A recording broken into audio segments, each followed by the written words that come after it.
there's this thing about people and they talk about manifesting. It's fucking real, man. When you figure out who you are and what you want to do, and you devote your life to it like a maniac, like you're all in on this thing, and you manifest, most of these people end up doing what they say they're gonna do and being who they say they're gonna become. And there's no excuses, there's no fucking days off, there's no not willing to grind, and everybody's against me, and this didn't happen for me because of this and that, and all this whining and put the ass bullshit that a lot of people do these days. It's these people who dive in and they're hardcore and they're focused and they know what they want, they know who they are, and they lay out these short-term goals and this roadmap on how to get there. Most of those people make it.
ask you is, I don't wanna push you farther away, no, I don't wanna play no games.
do her hair. Yeah. Say hi. Say hello. Mama, pretty cat.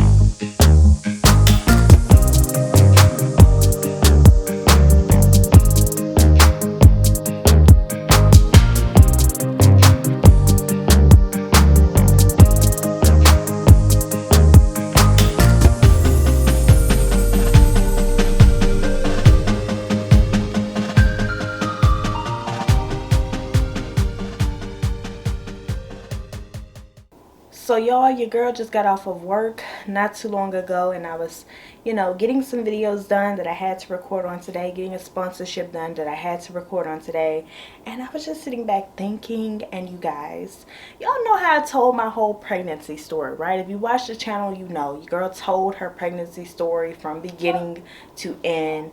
Baby girl, I'm gonna need for you to chill out for a minute, okay? Look at yourself in the mirror. You're so beautiful. Give mommy a time to, vlog, make some money. Okay. All right. We on the same page. You got it? Okay. Just 1 second. I'm going to be done. I promise. So, yeah, you guys.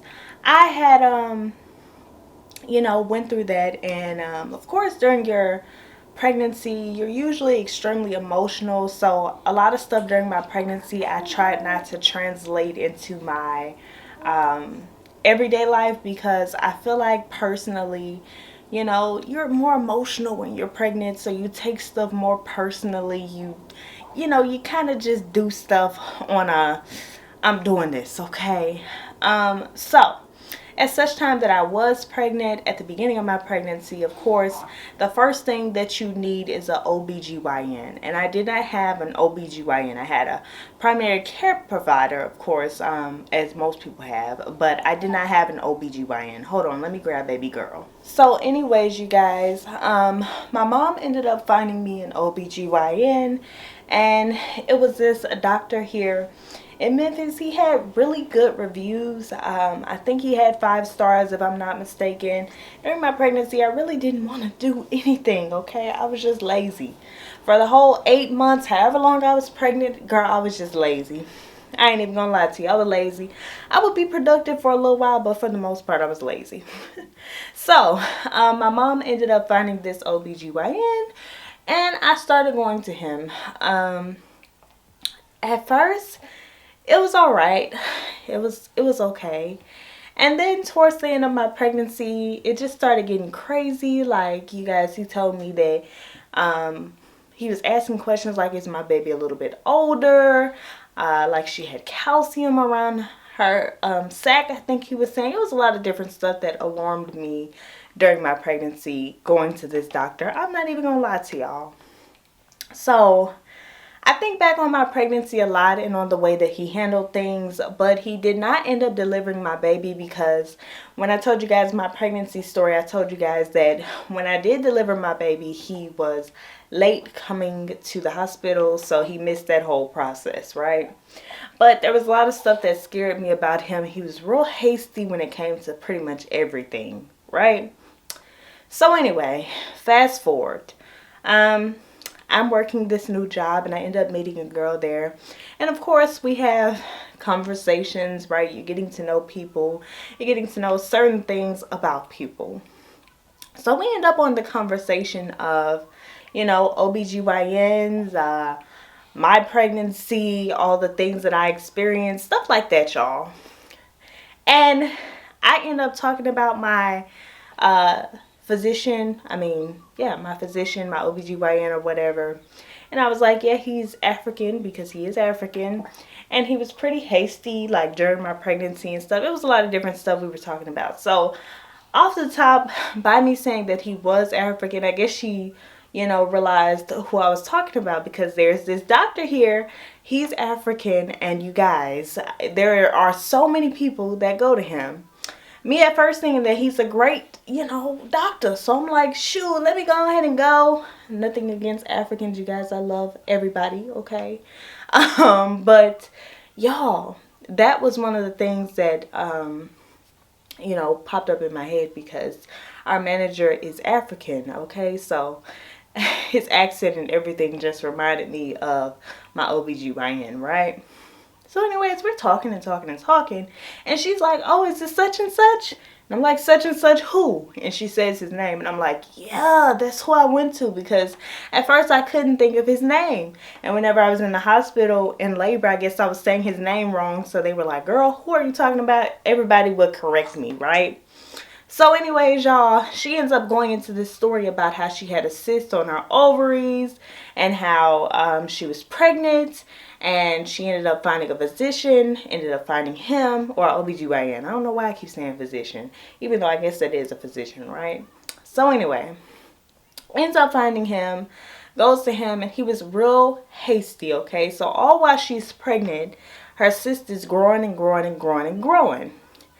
He's not really giving much thought to this, okay? He's not paying attention to the fact that this cyst is enlarging so much in size, okay? All he's there for is the money. That's why he has an overload of clients, right?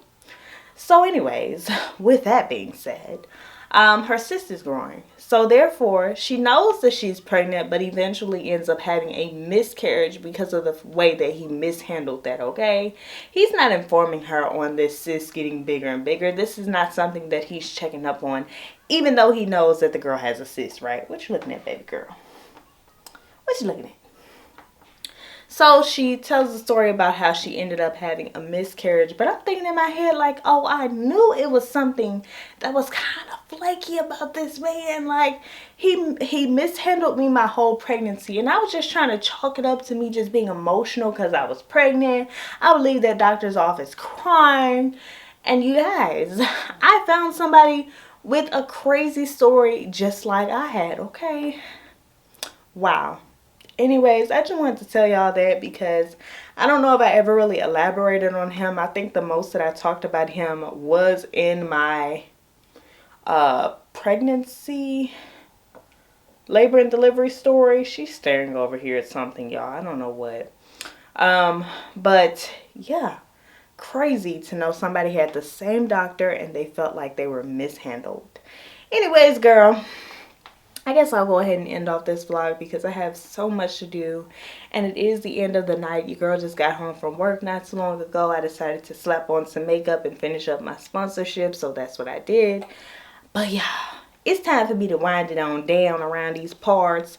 So what I'm going to do is I'm going to go ahead and end off this vlog. Next time I vlog, we'll start fresh, honey. We'll start fresh, honey boo boo child. Okay, I'm going to give y'all something new. Alright, I want to thank you guys so much for tuning in. Make sure that you're subscribed to the channel. And I'm going to see you guys in my next one. Say bye, Roro. No? You don't want to say anything? Alright, y'all. We out.